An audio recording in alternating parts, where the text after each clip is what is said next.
Hello there, ladies and gentlemen, and welcome to another episode of CookieCast. Today on CookieCast, it's NFL football. That's right, NFL football. And we've got a special guest, which is always good, always appreciated. Love having a special guest. Mr. Moore of wrestling podcast fame and football podcast fame and other NFL podcast fame is back to join me and the glamorous co-host, bringing you all the information you need to know about what's been going on in the NFL in the last week and what we think is going to happen in the upcoming week.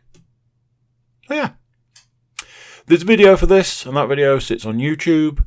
And while you're there checking the video out, if you just want to click that subscribe button, click for notifications, we really do appreciate it. It's a big help to the channel, it's a big help to us, and ultimately it's a big help to you. So here we go. This is CookieCast. Laces out.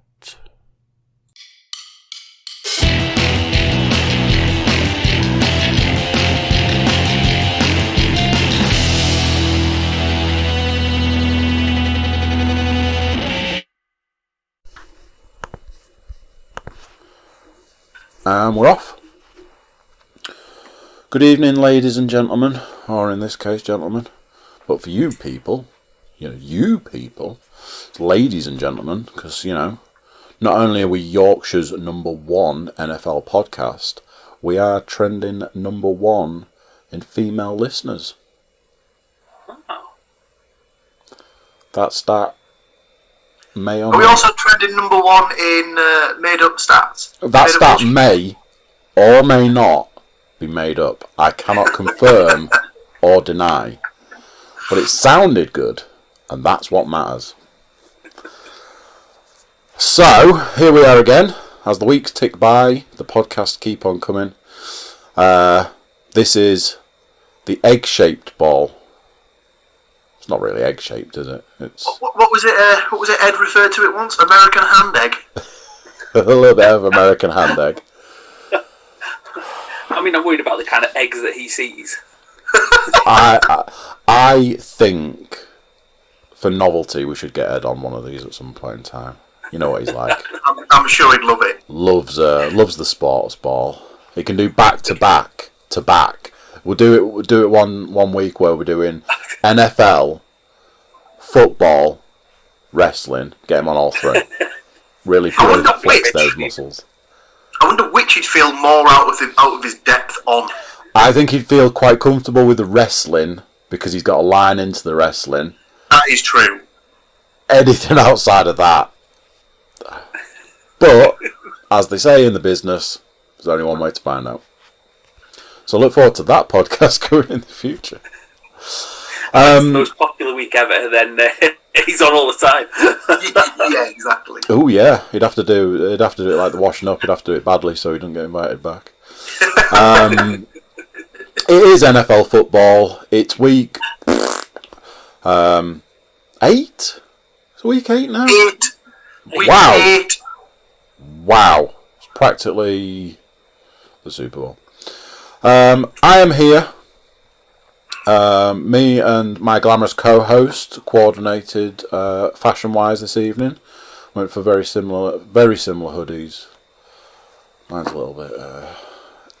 a bit cheeky though. It's a bit rude boy. Is it the Borough? The mightiest of the Borough? Crossover, what can I say? Crossover pod. Going to bring us a bit of that in this week, aren't they? And back like a bullet from a gun, with a vengeance, John McLean, Mr. Matthew Moore. How are you, sir? I'm good. Yeah, not too bad. Yourselves? Yeah, I'm fighting some germs. Anytime you say that these days, absolutely everyone's like, What? it's not the virus, is it? It's not the virus. It's like, it was Doom? no, it's a cold. But yeah. So, what a week. We had record-breaking runs to discuss. Just purely speed-wise. we have the fact that there's a particular team, a favourite team of mine, who travelled a particular distance to a particular city to kick a field goal. Obviously, we'll cover that. Paul, kick us off. How do we start this one? Well, as per the previous weeks, we'd usually go through the season-long picks with the guests. But as Matthew has very kindly already been on an earlier podcast this season, he doesn't have any season picks to make. However, obviously, I never thought to do this with the previous guests in the previous weeks, but we could revert back to his original season pick and see how he feels he's getting on. Matt, can you remember what you said as your Super Bowl pick? I did Green Bay and the Bills. You did? Ooh. How are you feeling about that? How are you feeling about that at this particular moment? I still like Green Bay. Yeah, I'd go with you on that one.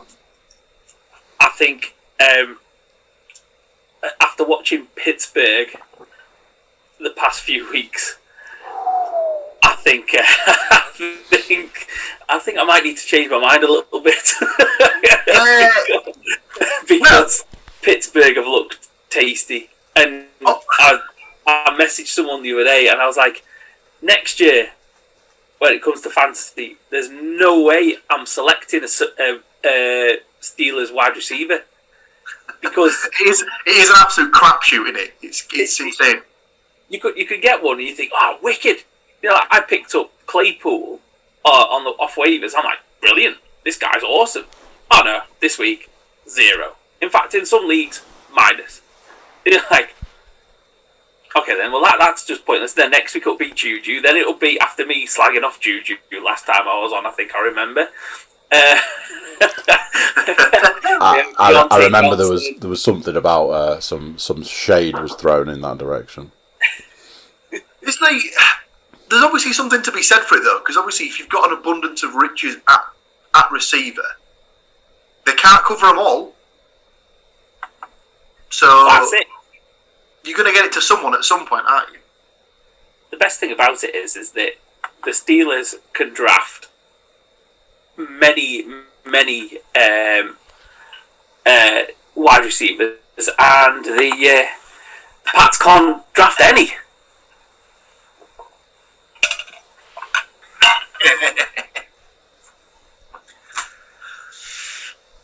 Well, it'll be interesting. It'll be interesting to see what comes. There's a couple of teams that are a bit shafted for the draft coming forward. Like obviously the Texans don't have a first or a second round pick in this year's draft or next year's draft. I mean, it's insane. What they've done is I don't want to say give it. I mean, they effectively gave away Hopkins. Obviously, he's kind of tailed off a little bit through like the past few games, but I mean, still, what, top 3, top 5? Oh God, yeah, in the league. He's comfortably in the best. Yeah, like you say, 5-3 receivers in the division, the league. So it's becoming more and more apparent that a running back is just they don't. You can pick a running back up. You know, Austin Eckler was undrafted, and he's one of the best running backs in the league. So trading, a wide receiver that can make a massive amount of difference to somebody that you could probably pick up, off someone's practice squad. I think is it McKinnon who's at the Tennessee? I seem to remember him being on Hard Knocks 2 or 3 years ago and being like in the practice squad and then released. Not McKinnon. I can't think what his name is. The backup at Tennessee. When it comes to Tennessee's running backs, I can't get past Derrick Henry. He's obviously just an absolute machine. He's a monster. So. But yeah, I think with the Hopkins trade, it was. I think it was a bit of a personality clash with him and Bill O'Brien, wasn't it? Really, and obviously they'd given Bill O'Brien the keys to the kingdom and just said, you do what you see fit, as he was the head coach and the general manager, so he basically had to say over everything. So I think it was a case of he didn't really get on with him, so it was a case of get rid of him just to get that particular problem out the door, and obviously it's backfired spectacular on him and cost him his job. So can't win them all. Here we are. So yes, that's where we would have been with the season-long predictions. But I suppose we can go into last week's actual predictions as a whole. So obviously there were 2 guests on the podcast last week, so there was 2 sets of guests picked. I won't beat around the bush. Not the strongest week for me. Of a possible 14, I only managed to select 8 games correct. So again, better than half distance, but still not ideal. And I was bottom of the 5, so in last place with 8 out of 14 picks was myself. Okay. Then in 4th place with 9 out of 14 picks correct, it is the stats mistress herself, so she's still looking for that first win of the season. She got 9 out of 14 picks. Next, we have the podcast host himself, Mr. Andrew Cook, with 10 out of 14 picks. So it's just a case of which of the guests will take home the win this week. Will it be the JFG, or will it be the Stuart Woodman C? There was one selection in it. One had 11 out of 14. One had 12 out of 14. Taking on the win for the guest this week is Mr. Stuart Woodmansey. It was a weekend of wins for Stu. Wins all over for the Woodmansey. Winning the prediction, winning the fantasy. Can't think who we beat. We'll just skip over that. But yeah, so the guest moves on to 2.5 wins for the season. So in reverse order again, Leanne, as I said, she's still to get off the mark this season in the predictions game. Then it moves to myself with 2 points. The guest on 2.5 points. And still in the lead, the podcast host himself, Mr. Andrew Cook, with 3 points. Now we see why I'm the host. Maybe. Speaking of wins, speaking of fantasy, Mr. Moore, did you have a win this week in the Fantasy League? No. Oof. No. I got a bit of a thumping, I think. Yeah. Trying to find it. Mr. Williams, you hinted that you may also not have been in the winners' circle. Well, obviously, I must have been thinking or feeling generous, and decided that Stu had to get a win at some point, didn't he? So what better way for him to get off the schneid, as I believe it's referred to, by taking me to the cleaners and just giving me a lesson in humility, humanity, American football. I believe. I mean, he basically just took me down and whipped me like a dog. So I believe he has sent messages of not only condolences but gratitude for that dub. This would be perfect if it just if it, in the video it just cut to a pre-recorded message from Stu now, just running, just letting off party streamers just going running off round in a circle, round fireworks going off. Yeah, or a secret video where he slipped you a $5 or something like that. All that, or the secret recorded video where it's just like, listen, I need this win. The entire season without a win. I need this win, Paul. Come on. It's my birthday. Come on. You got to let me win on my birthday. Oh, come on. Take this brown envelope and we'll say no more. Yeah. Yeah, I got an absolute pasting from Rob, I think. Well, you're not the only one who got a pasting from Rob this week. In the mini league, in our little league, Rob beat me. by 1 point. That was the way. I actually had a win this week, which I think is nothing short of a miracle. So going into Sunday, I had a situation where I was like, just have a little look. Game kicks off early. I want to be ready. What are these circle things next to both of my running backs' names? No way. Oh, all right. Well, I'll just change my flex. Oh no, because my flex has played already, so is locked. Okay, I best get on the waivers then, yeah?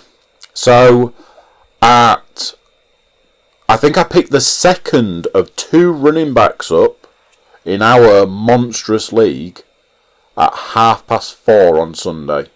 You'll be all pleased to hear. Scored a big fat freaking 0, didn't he? And the other running back that I picked up, a whopping 6 points. Yeah, I'll do it. I'll do it for you. Obviously, JFG, if he or when he's listening to this, should I say, will be absolutely spitting right now because those points were weirdly enough to get a win. I think it was a scrape to win. So yeah, on we go to week 8.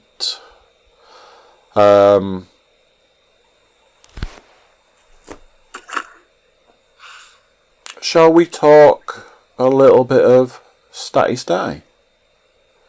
Shall we discuss what numbers fell out of the sky over the course of 7 hours of uninterrupted football? As always, Stats Mistress provides. Unable to join us this evening because I've left her doing the job that I was doing before starting this, trying to decorate a cake. Applying for the Great British Bake Off. That's what I heard. Yes. You know when you do that sounds like a good idea, and then you go, oh, it sounds like a good idea, yeah. So, Stats Mistress takes all of the juicy stats that Nate Davis of USA Today provides, whittles them down to the cream of the stat crop, spews them upon a page, sends them to my inbox. I, this season, have decided to be generous with those stats and throw them amongst the guest, the host. And this week, I've not been greedy and kept all the injuries to myself because there's so many of them. So, because there was an uneven number and there's an uneven number of people in this vicinity, I gave you boys a bigger share.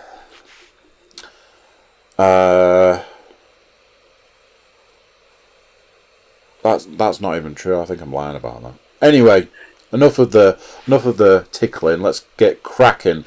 Start number 1. The Patriots are 2-4 for the first time. Vince would love it. Since 2000. Belichick's first year in New England. The Pats' 27-point loss was their worst at home during the Belichick era. New England didn't possess the ball for even 22 minutes, nor did it enter the red zone Sunday.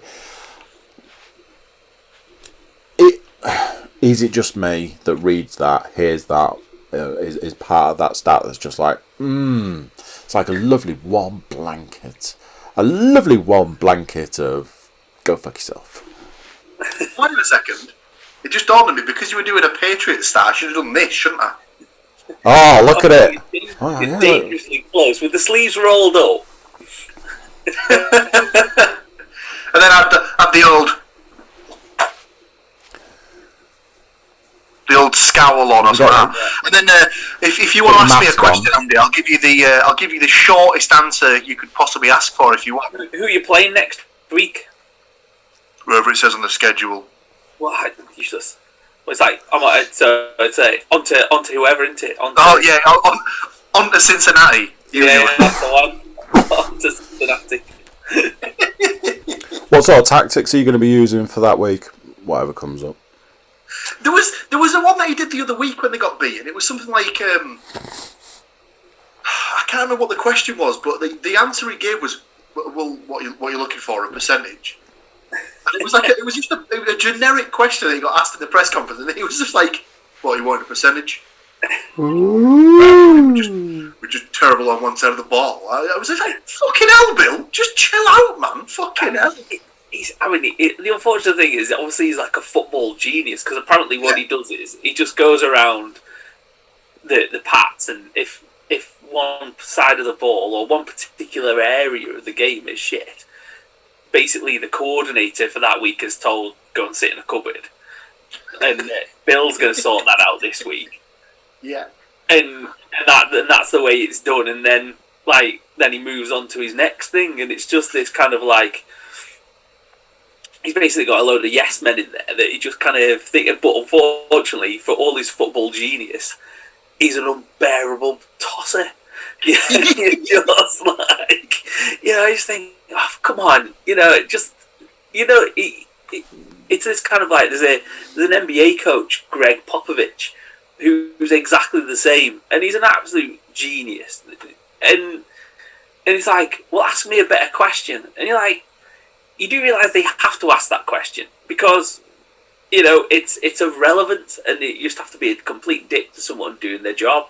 And you just think, it's just, well, I don't want to say it's a shame, but it kind of ruins the legacy of the fact that he probably is the greatest coach that there's been. Not this season. Number 2, Cam Newton's quarterback rating has gotten steadily worse in each of his 2020 outings.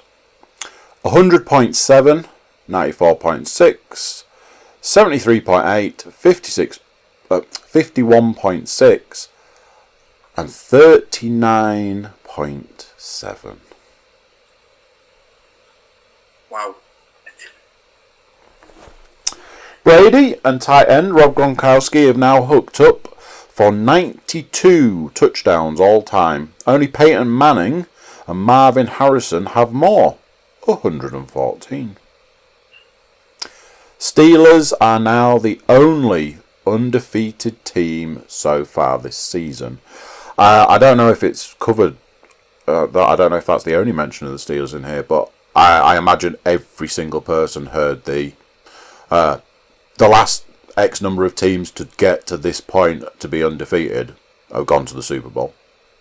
It's like there was a stat that came up during the Steelers-Titans game. It was something like there's only been there's only been 3 or possibly 4 occasions before where it got to this late point in the season where there was 2 teams playing against each other that was still undefeated, and every time it's happened previously, the team that wins has gone to the Super Bowl.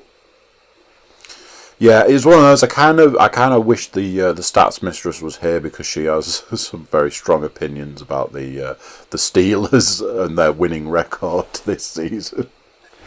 Paul, I believe it's over to you. Well, Andrew. So, even though the Seahawks fell from the unbeaten ranks on Sunday night against Arizona, it was very cool to see wide receiver DK Metcalf turn in the play of the season so far when he saved a TD on the defense for the Cardinals. DK reached a top speed of 22.64 miles per hour and travelled 114.8 yards to chase down Buda Baker on his 90-yard interception return. Buda Baker's top speed coincidentally with 21.27 miles per hour. This is the second fastest speed reached on a tackle this season. That was pretty insane. If you saw it, it was just mental. It's the gift that keeps on giving, because the number of times I've seen that, I've probably seen that video more than I've seen any NFL footage. But it's given birth to so many memes. I think there was a point on one of the pages I've got on Facebook where they'd just done like the same picture of DK Metcalf chasing him down, and then they've just put like different phrases next to each of the players, and there was so many. It was insane. You see his body tense up as he kind of must hear him. He's running kind of thing, and then all of a sudden you can see the body tense, and then he looks round and is like, "What?"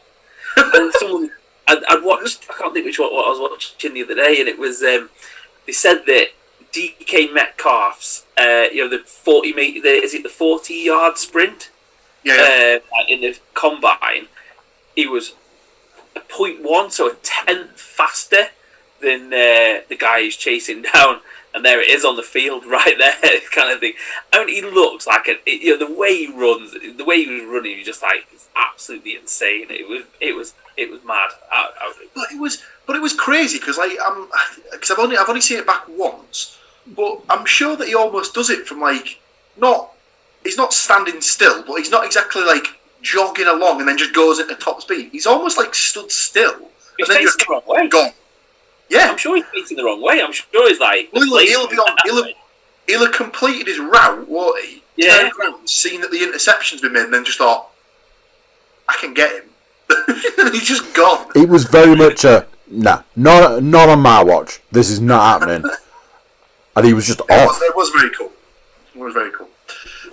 In keeping with the Seahawks, however, quarterback Russell Wilson suffered his first 3-interception game in nearly 3 years.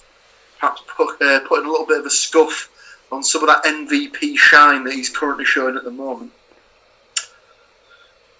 Moving on to the Texans versus Packers game. Did no one tell Texans defenders that they should double cover Packers wide receiver Davante Adams, who had 13 receptions Sunday for 196 yards and 2 touchdowns?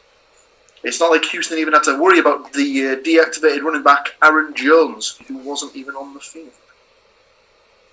And finally for me, Panthers kicker Joey Sly just missed out on converting a record-long 65-yard field goal, which would have tied up the Carolina-New Orleans game inside the 2-minute warning.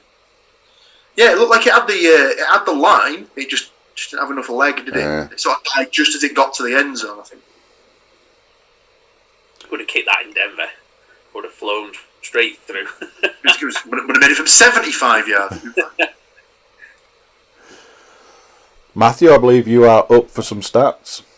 Do feel free to add your own. Oh yeah, I've got it. So the first one I've got is hard to believe the Bills couldn't muster a single touchdown against the winless Jets. Fortunately for Buffalo, 8 of its 10 drives ended with rookie kicker Tyler Bass attempting a field goal. 6 of his tries were successful. Yeah, that Bills offense has kind of started to stutter a little bit. My prediction looked daft. After collecting at least 5 receptions in each of his first 6 games, Cowboys rookie wide receiver CeeDee Lamb was shut out Sunday. Dallas has trailed by at least 10 points in 6 consecutive games for the first time in 59 years. And then the last stat I've got is Washington linebacker John Bostic's hit that knocked out Cowboys quarterback Andy Dalton of Sunday's game was one of the most egregious we've seen in recent seasons. Bostic was deservedly ejected while Dalton was assessed for a concussion. Worse still, no Cowboys came to Dalton's defence after he absorbed the dirty blow. It's a funny one. That team is just garbage. Well, as I was saying earlier, the thing I saw a couple of days ago was the Cowboys went all the way to Washington to kick a field goal. I mean, they played what? The whole of the second half with a third string quarterback. I can't remember his name. It sounded very Italian American. Let's put it that way. Yeah, Like it could be one of the mafia, the mafioso. Mafiosos. Lovely. but then it's the crazy rumours that start. Oh, they're going to trade for Jameis. They're going to trade for was it Cousins was the other one. They're going to trade for Fitzmagic. I was like, what? I mean, fair enough. At least it'll be entertaining to watch them get even worse. It will that division though. Oh, this is why I hate the way that the playoffs is currently made up, because none of those 4 teams in that division should be anywhere near the postseason, and we're going to have to suffer one of them just going. Well, not even one of them going on the road. One of them will host a playoff game and just get absolutely smoked by either Cardinals, Niners, Rams, whoever finishes second or third in that division. Because that division is pretty much going to have it'll have 3 playoff teams. At least 2 of the playoff teams from it. So I'd say definitely 3. I reckon there's going to be 3. Well, is it the only division that's got that everyone's over 500? I think. Wow, I hadn't realised that. Because they're all at we've just done week 7. So I think that the team with the worst record is still the Niners, and I think they're still 4-3. So which is insane. Seahawks are 5-1, and the other 2 are 5-2. So I think it's the only division where everyone's over 500, and it's mental to think that there's a team that could miss the playoffs and go like 10-6. Absolutely mental. Whilst the team that's gone 7-9 make it. Oh god! If they even get to that, I was going to say, can you imagine that if they get to the playoffs with a 5-11 record or something like that? That'd be absolutely sickening. I think the Eagles are okay. I can't kind of say much. That's it. Well, that's it, isn't it? That's what it boils down to at the minute. It's they might get to 8-8. Which of them? It's a case of just don't be as shit as the other 3 in the division, and you'll be fine. I'd heard someone say the other day. Well, you've got 5 games, or is it 5-6 games in your division? Just win them. You're like, wow, that's a low bar, isn't it? Yeah. Right, gentlemen, we're going to do some injuries. There's a lot, but first we're going to take a momentary break for us, a non-existent break for the listener stroke viewer. Be right back.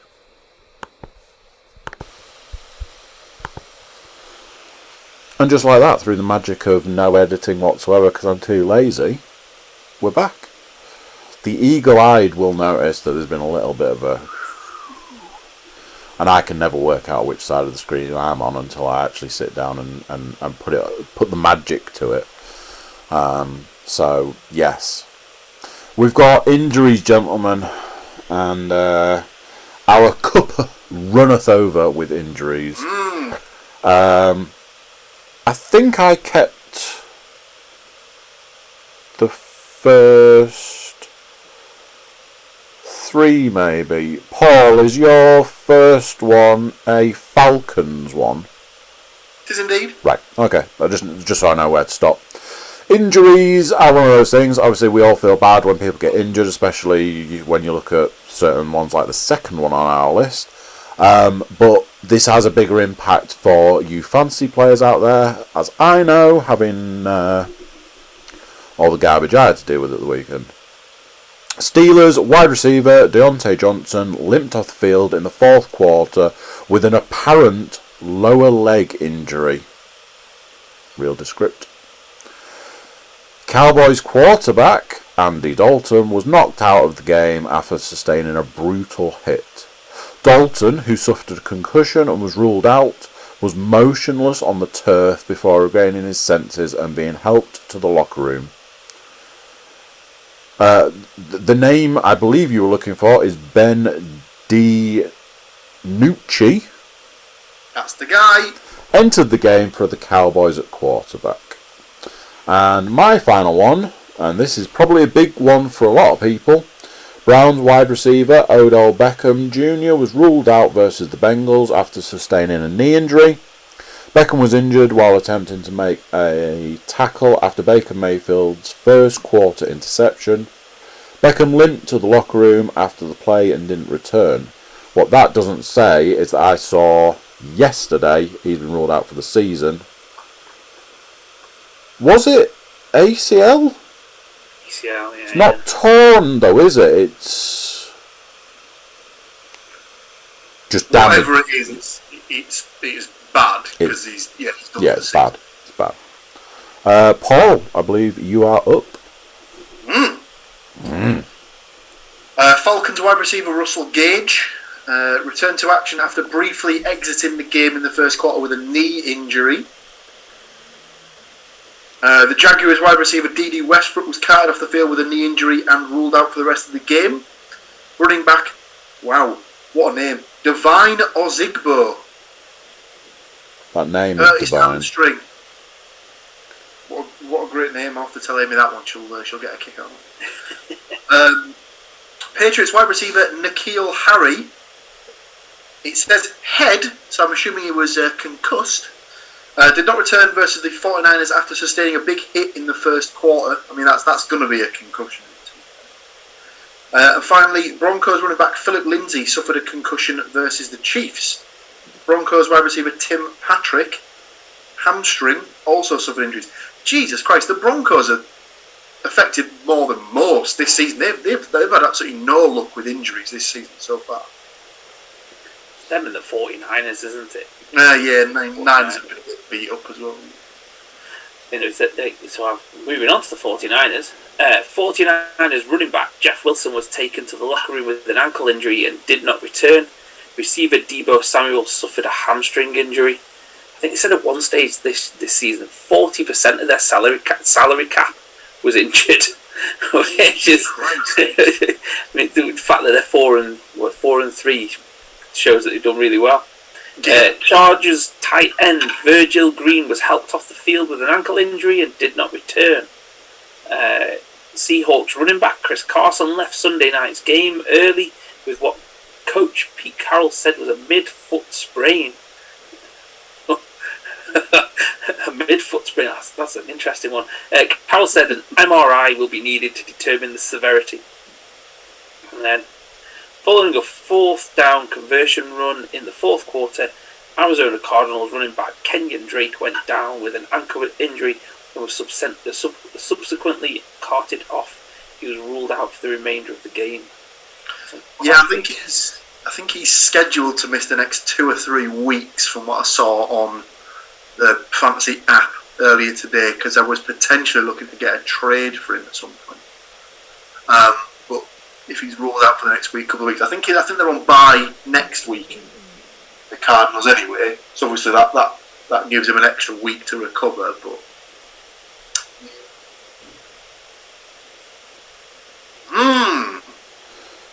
Tasty, tasty, tasty.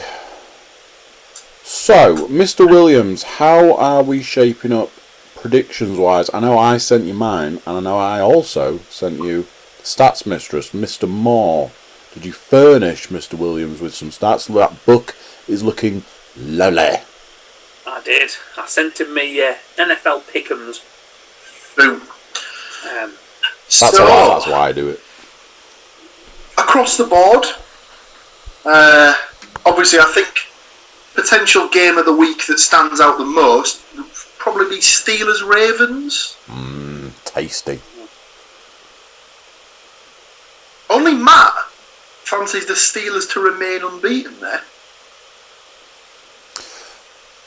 I couldn't make my mind up. Baltimore have kind of flattered to deceive, I think. I don't think they're quite as... They're not as good as last year. No. They've had a week off to get ready for it, though, haven't they? So that's true. They'll be nicely rested. They'll have had a chance to sort of, scheme up some trick plays for Lamar to run and stuff. I reckon it could go either way, but I don't know. I just fancy, because the Ravens are at home. I just fancy him to sort of get the win, really. But did anybody see who the Ravens picked up this week and added to their practice squad? I did. Yes. Did. Former Cowboy and completely insane human being, Des Bryant. No. He looks like a well-adjusted human being when put next to Antonio Brown. Yes. And apparently Michael Thomas starting to go that way. It is a diva wide receiver kind of thing, isn't it? Because you would say the same about Odell Beckham as well. Yeah. He's not exactly kind of thing. Apparently, I'd heard that not many people at the Cleveland Browns are particularly keen on him. Doesn't surprise me. Yeah, so it seems to be this kind of like, well, I'm shit top, so you better kind of thing. You feel like saying, I don't know whether you're the best person in your team, kind of thing would be the start of it. Other than that,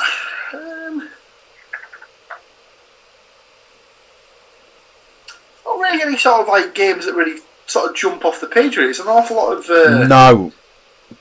I mean, like I think I said it. In fact, I may have even said this the last time Matt was on the podcast. But this is the week that the Jets play the Chiefs, and oh my, we shouldn't have bet on who was going to win that game. We should have bet on what the point spread was going to be. 50? 20.5 or something. I mean, surely the Chiefs have got to be. Like, the handicap for them has got to be at least 21. They've got to be minus 21 favourites at least. I think it opened at 20.5. They didn't quite give the 3 touchdowns because people would have bet the shit out of that, like the under. But I mean, God, I think I would have taken the over on that one. I still think I can't imagine. They're awful. Like, they're dreadful, aren't they? What 4 yards of total offense in the second half last Sunday? 4 yards. I mean, Jesus Christ. Was it Todd Gurley? Todd Gurley managed to achieve that falling over.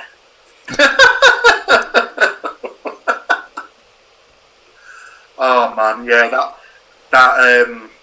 I normally watch Red Zone. I must admit on a Sunday, but if I can find a stream of just that game, I might just watch it just to see just how many touchdowns the Chiefs get. Oh yeah. That's not inconceivable to think that if the Chiefs are like 5 touchdowns clear at half time, they just bench Mahomes. There's no point in risking him. Oh, they'll rest the whole team. Well, yeah. I was going to say, I think you'll start seeing even as early as like the second quarter, they'll start putting like their first team on the bench because it'll just be a pointless game, especially with the possibility of taking an injury in a game like that. Might as well just stick them all on the bench. Send out the practice squad. The amount of injuries that are around, you just think, wrap everybody up in cotton wool because it might be just a case of last man standing. If you've got as many of your first team players playing, then that might be the thing that wins you the Super Bowl. Absolutely. From a divisional perspective, I suppose there's Patriots Bills, which in previous seasons had they both been at the sort of like the same level. You'd imagine that was pretty much going to be like a division decider, but the way the Patriots are going at the moment, I mean, saying that, Matt has picked him to get a win here. I'm assuming that's because he's not convinced with the Bills' offense at the moment. I just thought I'd do something a little bit different, and Belichick always does. Like, I mean, if this is the last thing to go, and then if they do lose to the Bills, is it at the Bills? Is it the Bills? At the Bills, yeah. But he always manages to do something, doesn't he? The Bills have been basically his bitch for 20 years. Wicked boys. And that's when he even sent quarterbacks that he had there. I think they sent Drew Bledsoe there and still absolutely pounded them. And you just think, I can't. You kind of think, you can never give up on the Pats, and you think, I'm about this close to giving up on the Pats, but if they lose the Bills, then I'm definitely done with the Pats. It's they definitely kind of we can start writing the obituaries of the 20 years of success that they had. Definitely. Other than that, maybe you've got a couple of divisional games. You've got 49ers Seahawks that could be decent, but I mean we've all gone for the Seahawks to win that one. Cowboys Eagles in previous seasons would have been a good game to watch, but the Cowboys are just absolute hot shit at the moment. So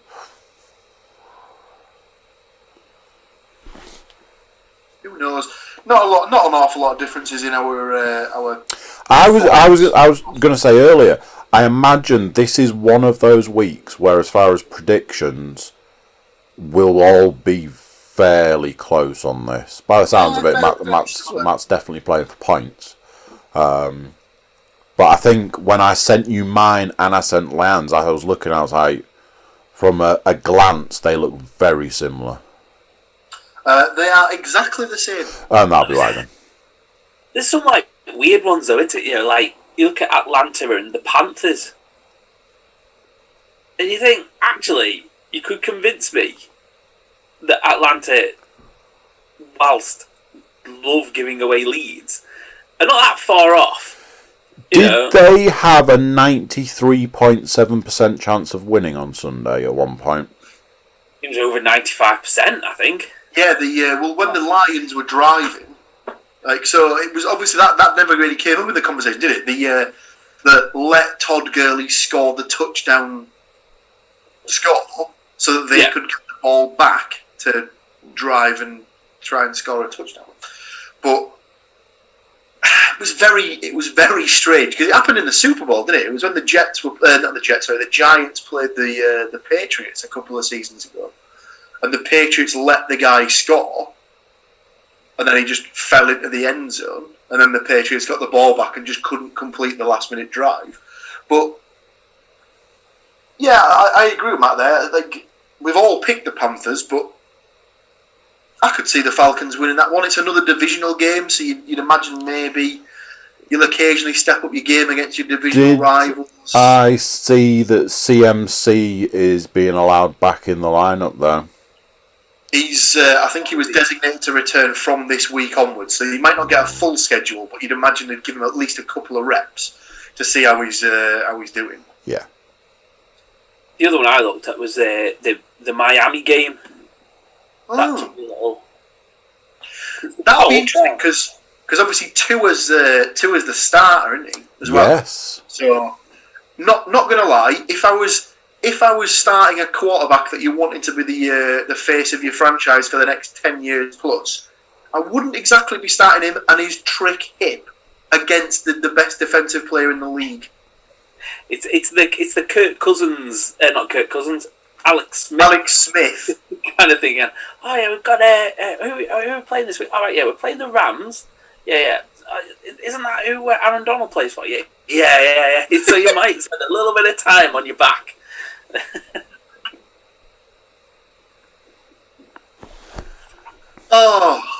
I suppose from the Cowboys-Eagles perspective as well, depending on how Dalton comes through the concussion protocol, if he's allowed to play, fair enough. If he's not allowed to play, they're going to have to sign somebody because they can't go in with the Nucci kid just thinking he'll be able to get something done. Like, if that happens, there's only one thing that's going to happen. They're just going to hand the ball off every single time to Zeke and just hope he can churn it out. He's been awful this season as well, hasn't he? Yeah. I don't know. I just don't think they've got. Well, I suppose cap room doesn't really matter to them. Well, maybe it does now, but they haven't got the cap room to kind of fit somebody in. And kind of what's the point if you're that bad? I mean, and they've not been on like you said on Red Zone and stuff like that. Yeah, they've not been on that. They've been that bad. They're not on that much to kind of get a kind of feel for what they're like. So you kind of think, well, just if it is that bad, then suck for the rest of the season. If you've got your first round draft pick, you can either pick Trevor Lawrence or pick one of these 2 or 3 quarterbacks that are meant to be coming through, and then trade Dak or trade the pick to kind of get you, a shit ton of picks to, re-bolster the squad.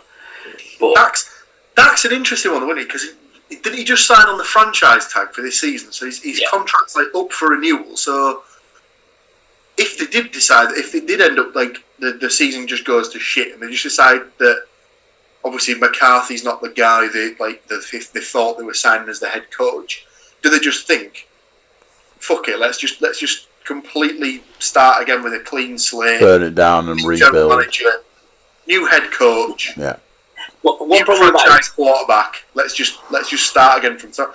Because if you're bringing in another quarterback, they've arguably got the weapons there for the offense. They just need to sort the defense out, because the defense is terrible. It's so bad.